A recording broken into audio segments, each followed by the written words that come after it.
जी भाई, हेलो। ये तो आपने अजीब नाम रखा है श्री राम शेख। क्या हाँ जी, हाल-चाल है? वो बस ऐसे ही दोनों दोनों का मिला के रख दिया। नहीं, गंगा और जमुना। हाँ, अच्छा, उस टाइप का हाँ। हुँ, जी, तो बोलिए। आपको आपकी मैं पहली बार जुड़ रहा हूँ, आपको आपका 100th एपिसोड है इसलिए आपको बहुत-बहुत मुबारकबाद। शुक्रिया। मेरा एक्चुअली मैं किसी बिलीफ को नहीं मानता हूँ। मैं एथियस्ट भी नहीं बोलता हूँ खुद को। तो okay. I am like completely neutral, I am nowhere. तो मेरे मेरे कुछ सवाल थे। नहीं, तो मैं आपने कहा आप किसी बिलीफ को नहीं मानते, यानी आप सनातनी नहीं हैं, आप मुसलमान नहीं हैं, आप सिख, जैन कुछ नहीं हैं और जी नहीं, एथियस्ट कुछ नहीं। हैं। नहीं। ये कैसे पॉसिबल है? अगर आप इसको किसी कैटेगरी में रखना चाहें तो आपके हिसाब से रख सकते हैं, लेकिन मैं तो नहीं मानता हूँ। नहीं, मेरे हिसाब से तो मैं नहीं रख सकता ना, मैं सामने वाले को कैसे हुँ, कैटेगराइज़ करूँ? सामने वाला खुद बताएगा ना अपना तारुफ। अब मसलन अगर कोई आदमी आकर ये कहे मुझसे, ये सिर्फ़ एग्ज़ाम्पल है, कि ना तो मैं इंसान हूँ, ना मैं जानवर हूँ, ना मैं फरिश्ता हूँ, ना जिन हूँ। हुँ। तो अब हम उससे पूछेंगे भाई ये क्या बात हुई? फिर कुछ ना कुछ तो हो तुम। ये तो पॉसिबल नहीं है। तो आपको ये यानी ठीक है, आपका कोई बिलीफ सिस्टम नहीं है, तो जिसका कोई बिलीफ सिस्टम नहीं होता, वो या तो अपने आप को एथिस्ट कह लेता है, एग्नोस्टिक कह लेता है, स्केप्टिक कह लेता है, डीइस्ट कह लेता है, बहुत सारी चीज़ें हैं। आपने ये भी इनकार कर दिया कि मैं एथिस्ट भी नहीं हूँ। तो हुँ। सवाल ये है कि ऊपर वाला जिसको हम खुदा कहते हैं, खुदा है या नहीं है, उस ताल्लुक से आपका क्या नज़रिया है? तो अगर आप चाहें तो फिर मुझे एग्नोस्टिक या फिर स्केप्टिक की कैटेगरी में रख सकते हैं। ठीक है, नहीं लेकिन आप मेरा मैं ऐसे नहीं कि चाहूँ हुँ, का मतलब नहीं है, आप खुद बताएँ कि कौन-सी कैटेगरी आपको सूट करती है? खुदा के ताल्लुक से चलें अभी तय हो जाएगा, खुदा है या नहीं है? आप पूछ रहे हैं मुझसे? जी, वो मुझे पता नहीं, आई डोंट नो।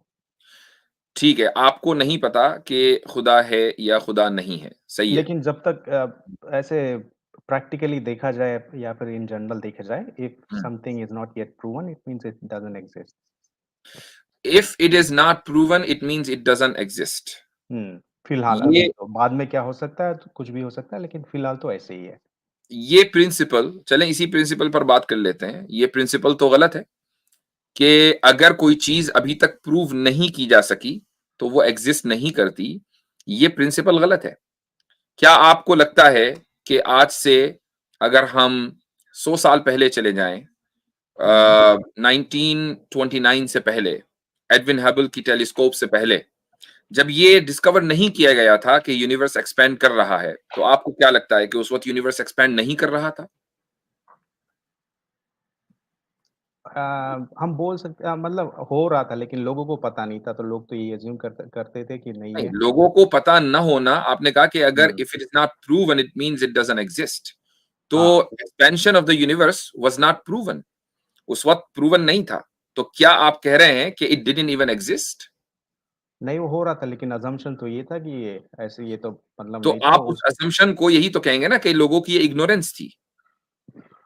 हाँ, बोल सकते हैं वैसे। साइंस या ठीक, टेक्नोलॉजी उतनी इवॉल्व नहीं हुई थी कि सही। तो थ्योरेटिकली या इसको फिर इक्विपमेंट यूज़ करके प्रूव बिल्कुल किया ठीक है, जाए। वो टेक्नोलॉजी या साइंस इतनी इवॉल्व नहीं हुई थी, लिहाज़ा लोगों में इग्नोरेंस थी। लेकिन आप ये नहीं कह सकते कि expansion of the universe exist नहीं करता था।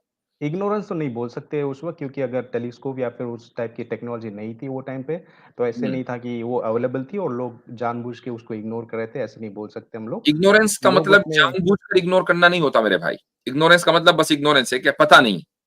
हाँ, जिसको हम यानी लोगों को पता नहीं था, उसी को आप हुँ। इंग्लिश में इग्नोरेंस कहते हैं, ठीक है? तो ऐसे ही इसका मतलब ये हुआ कि ये जो उसूल है, ये जो प्रिंसिपल आपने दिया, ये प्रिंसिपल कंसिस्टेंट नहीं है। ये गलत है कि अगर लोगों को पता नहीं है, तो वो चीज़ एक्जिस्ट नहीं करती। मतलब सेम जैसा एलियन, अगर आप पूछेंगे कि अभी एलियन है या नहीं, हुँ, पॉसिबिलिटीज़ है, क्योंकि इतना बड़ा सोलर सिस्टम और यूनिवर्स है, इतनी सारी गैलेक्सीज़ है, सोलर सिस्टम्स होंगे, ठीक? हाँ। पॉसिबिलिटी तो ये बोलती है कि there is probability of somewhere the life form exist, लेकिन अब तक मिला नहीं है। तो अगर पूछा जाए कि L does aliens do aliens exist? तो अभी तो हम बोलेंगे नहीं। नहीं, आप कभी तो आप कहते हैं कि पॉसिबिलिटी है, प्रोबेबिलिटी पॉसिबिलिटी से ऊपर आप प्रोबेबिलिटी पे चले गए कि प्रोबेबिलिटी हाँ, भी है, हाँ, फिर कह रहे हैं कि नहीं है। क्योंकि मिला नहीं ना अब तक। नहीं, आप ये जवाब नहीं देंगे, आप जवाब ये देंगे कि हो सकता है कि हो सकता है ना हो। हाँ, हो आप ये नहीं सकता है, कहेंगे कि मोस्टली हो नहीं है, सकता है, मोस्टली हो सकता है। ठीक है। तो देखें ये जो आपका आर्गुमेंट या जो प्रिंसिपल है इसके अंदर ये बुनियादी तौर पर प्रॉब्लम है। हुँ, चूँकि मसलन अगर आप किसी एक ऐसे मुल्क में हैं कि जहाँ इंटरनेट नहीं है, टीवी नहीं है या मालूमात बहुत कंट्रोल्ड है। इमेजिन करें कि आप नॉर्थ कोरिया में हैं, जहाँ सिर्फ़ स्टेट टीवी है और आपको सिर्फ़ ये बताया जाता है, जो किम जोंग उन चाहता है वो आपको बताया जाता है। अब आपको नहीं पता कि अमेरिका नाम की भी कोई चीज़ है, या हो सकता है कि आपको पता हो लेकिन ये नहीं पता कि अमेरिका में लोग किस तरह रहते हैं, क्या खाते हैं, क्या पीते हैं, कैसा मुल्क है। और आपको मसलन कनाडा का आपने कभी नाम नहीं सुना, तो क्या कनाडा एक्ज़िस्ट नहीं करता नॉर्थ कोरियंस के लिए? ऑफ कोर्स कनाडा एक्ज़िस्ट करता है, ये उनकी इग्नोरेंस है कि उनको नहीं पता।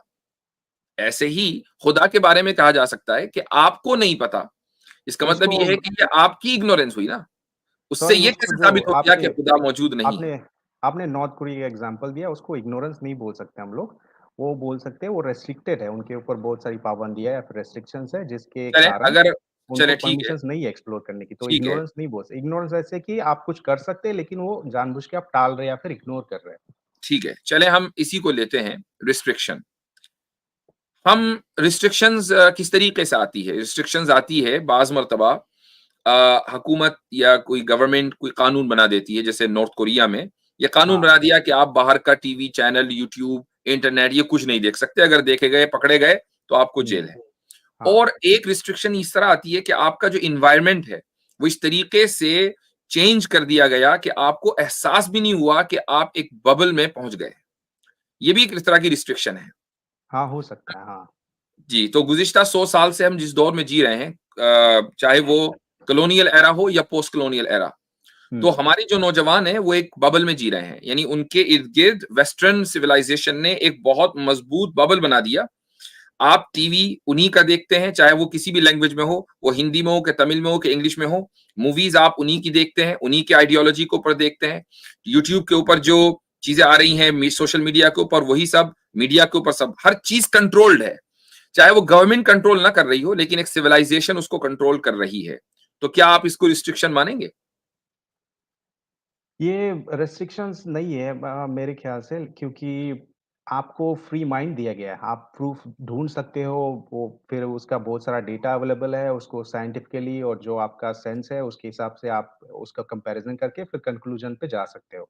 मिसाल के तौर तो पर अगर आप मैं अगर फ़ेसबुक के ऊपर हुँ, एलजीबीटी के खिलाफ कोई सबूत दूँ और ये कहूँ कि ये लोग जो हैं इनमें एक मेंटल डिसऑर्डर होता है, ये नेचुरल बिहेवियर नहीं है। आपको क्या लगता है कि फ़ेसबुक मेरी वो पोस्ट डिलीट करेगा या बाकी रखेगा? वो मुझे पता नहीं, फ़ेसबुक मैं यूज़ नहीं करता। चलें मैं यूज़ करता हूँ तो मैं बताता हूँ कि फ़ेसबुक, इंस्टाग्राम फौरी तौर पर उसको डिलीट कर देगा। यूट्यूब के ऊपर अगर मैंने ये कह दिया, तो हो सकता है कि कुछ लोग रिपोर्ट करें और मेरी वीडियो को डिलीट कर दिया जाए, मेरे चैनल को बैन कर दिया जाए, ठीक है? तो इसका मतलब तो ये हुआ ना कि जो मालूमात है, इन्फॉर्मेशन है, वो बहुत रिस्ट्रिक्टेड है। आप दूसरी साइड तो दिखा ही नहीं सकते। आपने कभी सोचा है कि आप दुनिया की किसी भी यूनिवर्सिटी में जाएँ और एवोल्यूशन यानी एवोल्यूशन है बायोलॉजिकल, उसके खिलाफ आप ज़रा रिसर्च करके दिखाएँ। क्या आप रिसर्च कर लेंगे डार्विनियन एवोल्यूशन के खिलाफ? यूनिवर्सिटी में? हाँ, रिसर्च कर सकते हैं, हाँ। नहीं कर सकते हैं। रिसर्च करके हम लोग पेपर नहीं सबमिट कर कर सकते सकते हैं, हैं। साइंस जर्नल नहीं या कर फिर जो सकते भी है। भाई, आपका प्रपोज़ल ही एक्सेप्ट नहीं होगा। रिसर्च करने का एक पूरा तरीका होता है। क्योंकि मेरे रिसर्च ख़्याल करने से जब ये तो थियरी बहुत पहले मैंने स्कूल में ही पढ़ी थी और मैं मुझे पता है, तो ये बहुत पहले प्रपोज़ की गई थी और इसके अगेंस्ट बहुत मतलब ऑब्वियसली लोगों ने, जो बड़े-बड़े साइंटिस्ट हैं, जो हुँ। उन्हीं डार्विन के साथ जो मतलब सहमत नहीं थे, उन्होंने ट्राई किया होगा, कि अभी भी करते होंगे, लेकिन वो नहीं हो पाया अब तक, कोई भी नहीं कर हुँ। सकता कर सका। मैं वही कह रहा हूँ कि आपकी जो मालूमात है वो वही रिस्ट्रिक्टेड इन्फॉर्मेशन है। आपको नहीं पता जब आप उस रिस्ट्रिक्टेड इन्फॉर्मेशन से निकलेंगे, तो आपको कहीं न कहीं कुछ पीसेस मिल जाएँगे। तो चंद साइंटिस्ट ऐसे ज़रूर हैं, लेकिन ये वो साइंटिस्ट हैं कि जिन्होंने अपने करियर की कोई परवाह नहीं की। उनको फ़ोर्स किया गया, यूनिवर्सिटियों से निकाला गया और उनकी जॉब्स गईं, लेकिन वो अपने उस नज़रिए पर खड़े रहे। क्यों? क्योंकि वो डार्विन एंड एवोल्यूशन के खिलाफ बोल रहे थे। माइकल बीही एक बड़ा नाम है, इस ताल्लुक से कभी सर्च करें तो मिल जाएगा। पॉइंट ये है कि जब आप यूनिवर्सिटी में कोई रिसर्च करते हैं, तो पीएचडी लेवल के ऊपर जाकर, तो पहले आप अपना टॉपिक मुंतखब करते हैं, टॉपिक तय करने के बाद फिर आप उसको उसका प्रपोजल देते हैं, प्रपोजल पर को डिफेंड करते हैं, उसके बाद फिर आप रिसर्च करते हैं, फिर वाइवा होता है।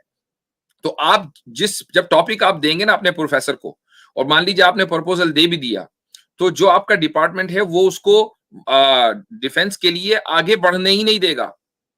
ये पूरी दुनिया की यूनिवर्सिटियों का हाल है, अनलेस ये कि कोई बहुत ही कंजर्वेटिव मुल्क हो, ओके, और खालिस मजहबी मुल्क हो, तो बात अलग है। लेकिन अगर आप वेस्ट में आ जाएं तो यहाँ तो पॉसिबल ही नहीं है, आपको फंडिंग ही नहीं होगी।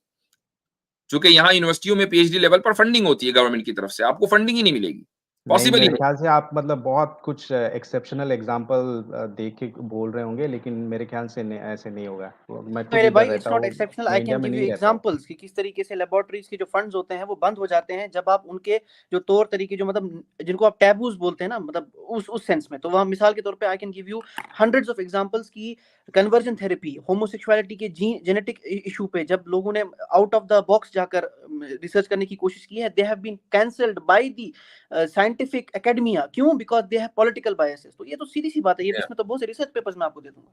हाँ, ये जी हाँ, लेकिन कोई कंट्रीज़ में हुआ होगा कोई कोई एक्सेप्शनली, नहीं, ये आप पूरे बोल सकते हैं वेस्टर्न हर जगह वेस्टर्न जाके एटमॉस्फेयर यूनिवर्स की में होता होगा। मिसाल है ये। सिर्फ ऐसा नहीं कि कोई के पूरा वेस्टर्न एटमॉस्फेयर इसी के ऊपर खड़ा हुआ है, ठीक है। अनलेस ये कि अगर आप कोई बहुत मजबूत रिलीजियस कंट्री हो तो बात अलग है, मतलब आप सऊदी अरब में काम करेंगे, हो सकता है कि सऊदी अरब में कर लें अभी, लेकिन जाहिर है कि इसीलिए दुनिया सऊदी अरब को ये कहती है कि ये एक्सट्रीमिस्ट लोग हैं। क्यों? इसलिए कि वो आउट ऑफ द बॉक्स जाकर बहुत सी चीजें करते हैं। तो इससे साबित ये हुआ कि आप खुद एक रिस्ट्रिक्टेड एनवायरनमेंट में जी रहे हैं। उसकी ताजा तरीन मिसाल बताता हूं मैं आपको। अभी कुछ दिन पहले इस्माइल हनिया की शहादत हुई। तो उनकी शहादत को कुछ लोगों ने फेसबुक के ऊपर सिर्फ रिपोर्ट किया, कहा कि हाँ जी उनको शहीद हो गए। तो फेसबुक ने इस नाम को रिस्ट्रिक्ट कर दिया कि आप जैसे ही कोई पोस्ट लगाएंगे इस नाम के साथ, आपकी पोस्ट को डिलीट कर दिया जाएगा। तो क्या ये रिस्ट्रिक्शन नहीं है? तो रिस्ट्रिक्शन सिर्फ हुकूमत की तरफ से नहीं आता, रिस्ट्रिक्शन इन्वायरमेंट भी क्रिएट करता है, पूरी कम्युनिटी मिलकर, एक सिविलाइजेशन मिलकर क्रिएट करती है। आपके पास जो इंफॉर्मेशन है वो रिस्ट्रिक्टेड इंफॉर्मेशन है, यही वजह है कि आप उससे बाहर नहीं निकल पाए और आपने रिलीजन को डिनाउंस कर दिया कि मैं रिलीजियस हूं ही नहीं। क्यों? क्योंकि रिस्ट्रिक्टेड इंफॉर्मेशन थी। अगर आपके पास अनरिस्ट्रिक्टेड और अनबायस इंफॉर्मेशन होती तो हो सकता है कि आज आपका वो अप्रोच ना होता जो है। हाँ, आप ये कुछ मतलब ऐसे मुझे मैं पर्सनली तो ऐसे सेंस नहीं बन रहा कि एवरीथिंग इज़ रिस्ट्रिक्टेड। आपको मतलब कुछ मतलब आंसर्स ढूँढना चाहो तो ढूँढ नहीं सकते, क्योंकि you are restricted by the government या फिर जो भी आपको कंट्रोल करता है, द मीडिया वन हु या इज फिर controlled does not know that he is controlled, ये तो उसूल है ना। अगर आपकी आंख पर पर्दा डाल दिया गया तो आपको वही दिखेगा ना जो पर्दे पर दिखाया जा रहा है, उसके बाहर तो आप देख ही नहीं सकते ना। तो आप क्या बोल रहे हो? सो पर्दे के आगे कैसे कैसे देखें? हाँ, जब आपको ये एहसास हो जाएगा ना कि पर्दा है, तो पर्दे के आगे फिर दिखना शुरू हो जाएगा। अभी आपको ये एहसास नहीं है, अभी आप ये कह रहे हैं मैं तो कंट्रोल्ड ही नहीं हूं, लेकिन जबकि आप बहुत ज्यादा कंट्रोल्ड, ठीक है। क्यों? आपकी जो सोर्स ऑफ इंफॉर्मेशन है, आपकी जो सोर्स ऑफ नॉलेज है, वो वही है कि जो उस कंट्रोल एनवायरनमेंट ने क्रिएट किया है आपके लिए। ऐसे हो सकता है कि ये this also applies to you also, maybe you are also controlled और brain wash, that's why you believe what you believe. आपको कैसे पता कि सच क्या है फिर? हाँ, हाउ कैन यू ये प्रूव ये इट? ये आपने सही सवाल किया, लेकिन उसका जवाब आपको दे देता हूँ। हुँ। देखिए, जवाब ये है कि हम इस वक्त अगेंस्ट ऑल द ऑड्स जाकर बात कर रहे हैं। पूरी जो वेस्टर्न एटमॉस्फेयर है, वेस्टर्न सिविलाइजेशन, वो वेस्टर्न सिविलाइजेशन सिर्फ वेस्ट में नहीं है, सिर्फ अमेरिका इंग्लैंड में नहीं है, वो आपके गांव और कस्बे में भी है, ठीक है। चूंकि जो करिकुलम है दुनिया का, कॉलेज का, स्कूल का, जो भी है, वो सब वही है जो वेस्टर्न एकेडमिया से इंस्पायर्ड है। हम उसके मुखालिफ जाकर बात करते हैं। आप तो मतलब तो वेस्टर्न आपका तो मतलब ये है कि जो तो साइंस अगर पढ़ाई जाती अगेंस्ट है वो all the sub western odd influenced है?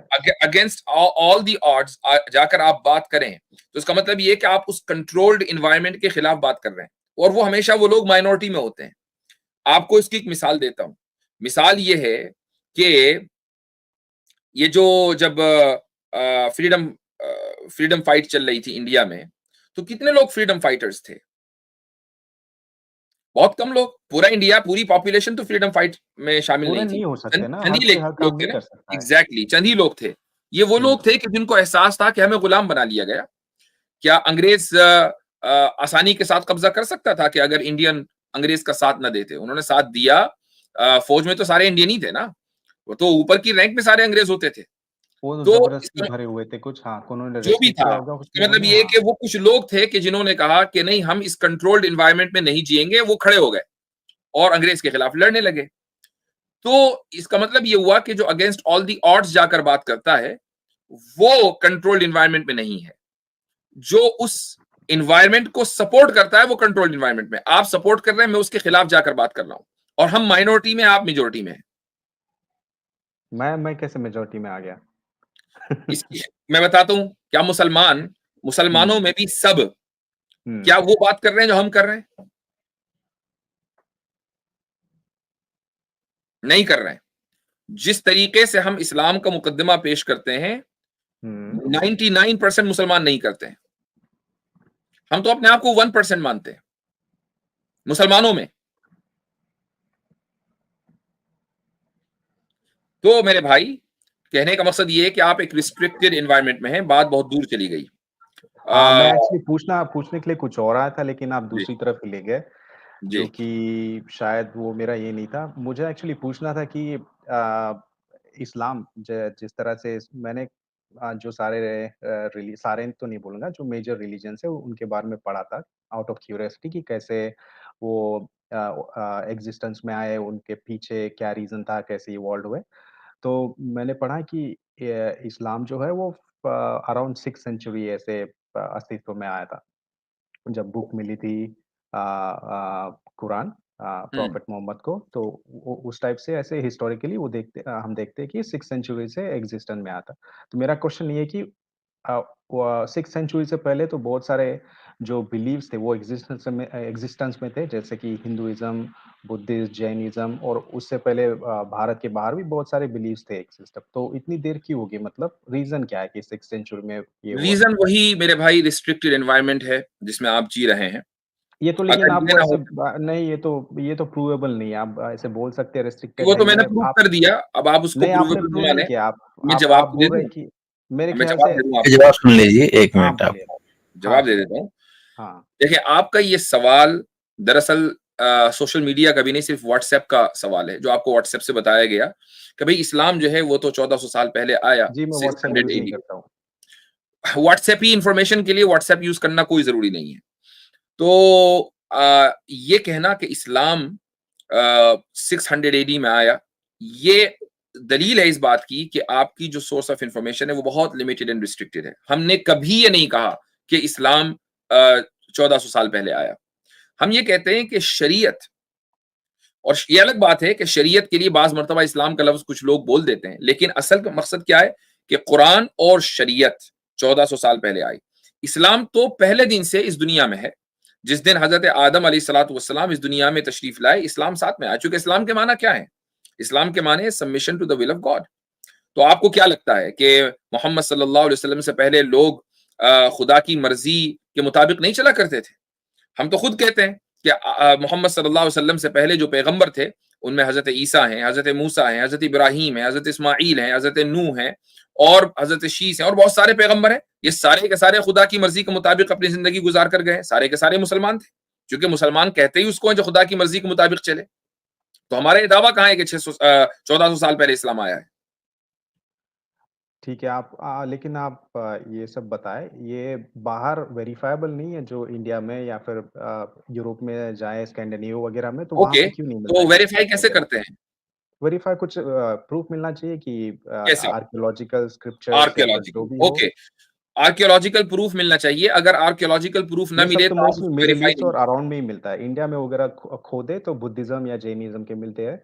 यानी खुदाई से कोई चीज मिलेगी तो आप हुँ। वेरीफाई करेंगे, बगैर खुदाई के आप वेरीफाई नहीं करेंगे। कैसे कर सकते सबमिशन, हैं? फिर तो बिलीव करने ठीक के लिए है, कुछ भी कर सकते हैं। Submission to the will of God को खुदाई से साबित करे जरा। क्यों, मतलब है, मैं तो बोलूँगा कि सबमिशन ऑफ विल क्या कुछ एलियन की कर लीजिए, मैं बोलता हूँ इसलिए बिलीव कर लीजिए। नहीं आप नहीं, जब डू आप यू करोगे इवन तब गेट इट? दिखेगा आपको। Submission to the will of God को खुदाई से कैसे साबित करेंगे? लेकिन हम कैसे समझिए, मैं न्यूट्रल हूँ, ठीक है? मैं, अगर आप बोलेंगे कि ये नहीं, बिलीव करो, मैं न्यूट्रलिटी तो कैसे मेरे कर भाई लूँ? पॉसिबल ही नहीं है ना दुनिया में। कोई भी आदमी न्यूट्रल हो ही नहीं सकता। Neutral as in I don't believe in any religion, उस हिसाब से न्यूट्रल बोल रहा हूँ मैं। हाँ, मुझे तो मालूम उसमें है आप कि आपका रिलीजन क्या है। What I am trying to say God का कि एग्जिस्टेंस प्रूव नहीं सबमिशन टू हुआ द विल आपको। ऑफ गॉड को खुदाई से कैसे साबित करेंगे? ज़रा इसको साबित करें। फिर हम लोग तो कुछ भी बोल सकते हैं कि हाँ, यहाँ पे नहीं, नहीं, ठीक 200 है। मैं साल पहले ये नहीं कह एलियंस रहा हूँ आए कुछ थे, भी बोल आप प्रूव सकते नहीं हैं। कर ऑफ कोर्स सकते, आप हाँ, कुछ भी बोल सकते मान हैं। व्हाट लो। I am trying to ask you this simple question. आपने कहा कि आर्कियोलॉजिकल होना चाहिए। आर्कियोलॉजिकली आप साबित करें कि submission to the will of God 1400 साल पहले हो रहा था या नहीं हो रहा था। आर्कियोलॉजिकली साबित करना है। ये तो इमेजिनेशन हो गया, submission to the will of God, it's not you can not, it's not tangible, right? तो आप एग्जैक्टली, मतलब ये तो एग्जैक्टली जो बिलीफ है, बिलीफ बिलीफ होता है कैसे वो प्रूव कर टेंजिबल सकते नहीं हैं? होता। दैट्स व्हाट आई एम तो ट्राइंग टू बिलीफ से। कैसे, बिलीफ बिलीफ तो कुछ टेंजिबल भी नहीं हो होता सकता है है सर। और इस्लाम बिलीफ का नाम है। प्रैक्टिस तो बाद में आती है। बिलीफ का सारे मतलब ये रिलीजन्स भी यही खुदा बोलते हैं एक सर, है, फिर बिलीफ खुदा गॉड पे एक भी है बिलीफ या फिर और भगवान पे उसकी मर्जी बिलीफ ही के है। मुताबिक चलना है। ये एक बिलीफ है और ये कंटिन्यूअस बिलीफ है जो पहले दिन से आ रहा है। बीच में कुछ लोग इधर-उधर भटक गए। जो लोग इधर-उधर भटक गए, किसी ने बुत बना लिए, किसी ने टेंपल बना लिया, किसी ने कुछ कर लिया, उसके आर्कियोलॉजिकल सर्वे मिलेंगे। एक अनटेंजिबल को जैसे ही टेंजिबल मान लिया, आपको उसके आर्कियोलॉजिकल सबूत मिल जाएंगे। लेकिन अनटेंजिबल का कोई आर्कियोलॉजिकल आपको सबूत नहीं मिलेगा। यही तो मैं कह रहा हूं आपसे। लेकिन फिर मुफ्ती सर, इसका हम लोग कैसे मान ले कि इस्लाम बुद्धिज्म से या फिर हिंदुइज्म से या फिर क्रिश्चियनिटी से अलग है, क्योंकि एवरीथिंग इज उसकी मैं बेस्ड ऑन उसकी वजह बिलीफ, राइट? बताता हूँ। चलिए आप हिंदुइज्म को ले लीजिए। आप हिंदुइज्म में इतना तो मानते हैं ना कि हिंदुइज्म में भगवान को, ईश्वर को निराकार माना गया है। हाँ, बोलते हैं वैसे, हाँ। बोलते वैसे ही है, ठीक है। और हम्म। अचानक वो निराकार से होते हुए आकार भी बन गया। ये एक्चुअली हिंदुइज्म में फिक्स नहीं है, क्योंकि वो उसकी बहुत सारी ब्रांचेस है, कोई बोलते आई हैं नो, ब्रह्मा आई से नो दैट। उत्पत्ति वो हुई फौरन या फिर उससे जैसे ही आप कुछ हिंदू हिंदू मिराकल भाइयों को जैसे कॉर्नर करते हैं ना, तो वो फौरन इधर उधर भागते हैं कि नहीं वो ब्रांच, ये ब्रांच, वो ब्रांच। असल क्या है, वेदों में, आपकी किताबों में जो लिखा हुआ है वो ये कि उसका वो निराकार है। निराकार का मतलब ये है कि वो टेंजिबल नहीं है। उसके बाद वो फिर टेंजिबल बना किसी मौके पर जाकर। तो इमेजिन करें कि वेदों में, कि जिसको आप ये कहते हैं कि ये पहले दिन से है, वेद जब से भी इंसानियत है, जब से वेद है, वहां तो खुदा को निराकार माना गया, टेंजिबल नहीं माना गया। बाद में जाकर टेंजिबल माना गया ना। आपके पास आर्कियोलॉजिकल सर्वे अगर आपने कर भी लिया तो कितने हजार साल पहले आप जा सकते हैं। मिसाल के तौर पर आप तो साइंस में बिलीव करते हैं ना, तो आप हिस्ट्री में ज्यादा से ज्यादा आप 6, 7, 8,000, 10,000 साल तक जा सकते हैं। आपको नहीं, डायनासोर के सबूत मिले, वो मिलियंस ऑफ ईयर्स अगो है, जो वेरीफाइबल है, कार्बन डेटिंग वगैरह सब मिलियंस ऑफ ईयर्स अगो। हाँ, जी, कितने हाँ। मिलियंस ईयर्स जरा बताना। आई डोंट नॉट एग्जैक्टली, लेकिन नहीं, मैंने how many million years? You have to know. 63 million homo years ago sapiens तो मैंने। दुनिया में 100,000 ईयर्स से हैं। मूर्तियां जो हैं वो मिलियंस ऑफ ईयर्स से हैं। मूर्तियां नहीं, मैं डायनासोर की बात कर रहा हूँ। ओ भाई, डायनासोर की बात नहीं हो रही है यहाँ पर। डायनासोर जो है वो सिविलाइजेशन नहीं है। मैं इंसानी सिविलाइजेशन की बात कर रहा हूँ कि आर्कियोलॉजिकली आप हिंदुइज्म को कहां तक ले जा सकते हैं, कितने साल तक ले जा सकते मैं हैं, बोलिए। हिंदुइज्म की साइड नहीं ले रहा हूँ, मैं उसको भी नहीं मानता हूँ, क्योंकि that is also based on belief. वो भाई, कहते कि पहले बिलीव करो फिर आप जानोगे, आपने वो कहा तो दैट्स कि not a Hinduism, mathematical. Jainism, Buddhism को आर्कियोलॉजिकली साबित किया जा सकता है इस्लाम से पहले। कहां तक ले जा सकते हैं आप?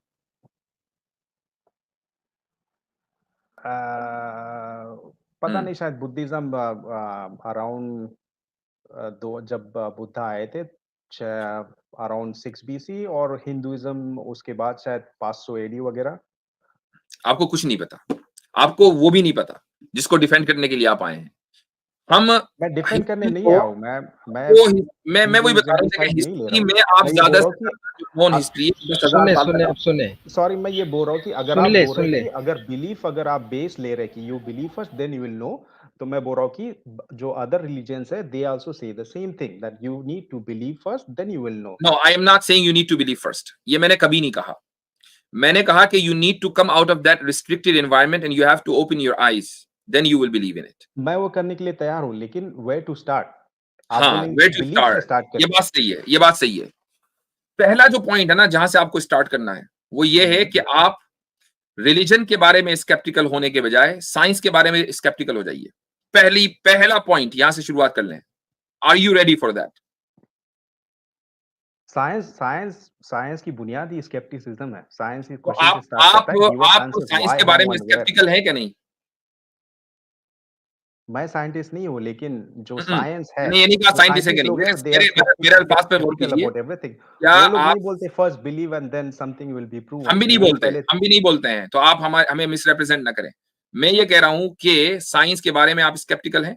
हाँ, आंसर मिले जो ठीक लॉजिकल लगे, जो ठीक है, वेरीफाइबल है, देन एवरीथिंग इज बिलीवेबल और डिस्प्रूवेबल। ठीक है। आप डार्विनियन एवोल्यूशन के ताल्लुक से स्केप्टिकल हैं? जहां तक एविडेंस मिला है, लेकिन कुछ भी सकता है, लेकिन नहीं हो तो कुछ भी सकता है, वो बताए अभी तक स्केप्टिकल हैं? डॉकिंस की किताब में लिखा है कि अब तक तो ऐसे है, लेकिन कुछ डॉकिंस भी की हो किताब में सकता है। ठीक है, डॉकिंस ने चूंकि कह दिया, यानी आप ये कह रहे हैं अभी तक एविडेंस की बुनियाद पर मैं स्केप्टिकल नहीं हूं, आगे स्केप्टिकल बन सकता हूं, राइट? हाँ, लेकिन बात ऐसी है आप कि जितना स्केप्टिकल नहीं है आप मेरे भाई, आप स्केप्टिकल नहीं है। मैं स्केप्टिकल हूँ, लेकिन अगर नहीं है। जितना आपको क्या बड़ा पता कि जो सबूत मिले वो सही भी मिले कि नहीं मिले? नहीं पता आपको। आपको क्या सबूत पता कि किसी साइंटिस्ट ने अगर बोला तो सही बोला, हो सकता है झूठ बोल रहा हो। डॉकिंस के लेकिन वेरीफाई कर सकते हैं झूठ बोलता है। हम लोग वेरीफाई कर सकते हैं, या फिर उसके पीछे नहीं मोटिव कर हम लोग सकते देख क्योंकि आप सकते हैं। साइंटिस्ट नहीं है। You can not do it. अस्सलाम वालेकुम हज़रत, क्या हाल है, खैरियत से? अल्हम्दुलिल्लाह। अच्छा, श्री राम भाई जी, हज़रत कुछ ऐड करना क्या?